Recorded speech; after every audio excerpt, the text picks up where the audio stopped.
So what we're going to do now is a little bit of work on our fighting stance and then also our movement in fighting stance. So our fighting stance is here. So it's roughly shoulder width and just like you're taking a step. And that's what we do. What we do, our hands come up, we make our body smaller behind our arms, turn our front foot in and crouch down into the stance. So that's our fighting stance. What we need to think about our fighting stance is we have a big elastic band around our feet. What we want to do is keep tension in that band when we move. So if we're moving forward, our front foot's going to move first. If I'm moving backwards, my back foot is going to move first. If I'm moving right, my right foot.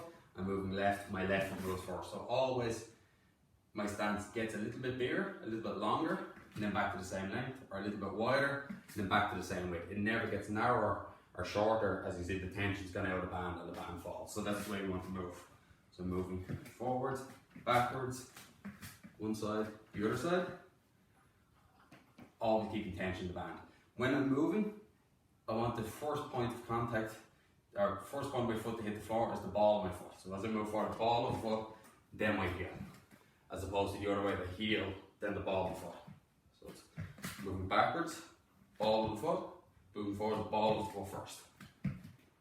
So our first round, we're going to just work on the movement in our fighting stance, keeping in mind everything we had with the band a few minutes ago. So keeping the width and keeping the length in the stance as we move, and also moving on the ball of our feet.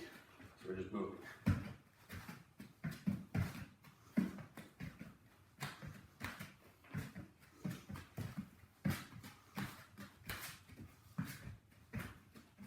For our second round, we're going to add in the jab. So we're punching with our front hand. So we have the same movement and we jab with our front hand every so often.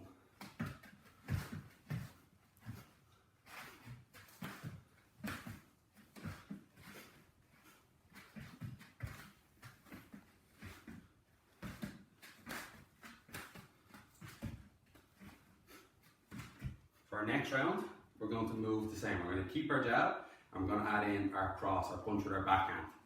So what we want is, as we punch with our cross, turning on the ball of the foot, that allows the hip to turn, allows the body to turn. Instead of just using my arm, I'm looking at using my whole body. We've three different options where we're going to do these punches. One is on the spot, one is as we're moving, and the other is in retreat as we're moving away.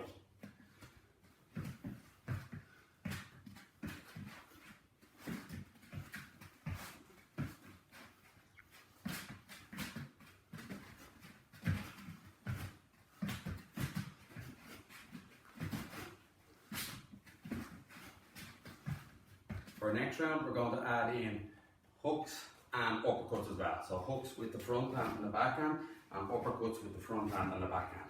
So for our hooks, with our body is turning and shifting, and for our uppercuts, we're dipping and then we're coming up. As our hand comes up, our body comes up as well. Paying attention to where our hands are. When one hand is striking, other hand is at our chin. When one hand is striking, recoiling it as fast as we can.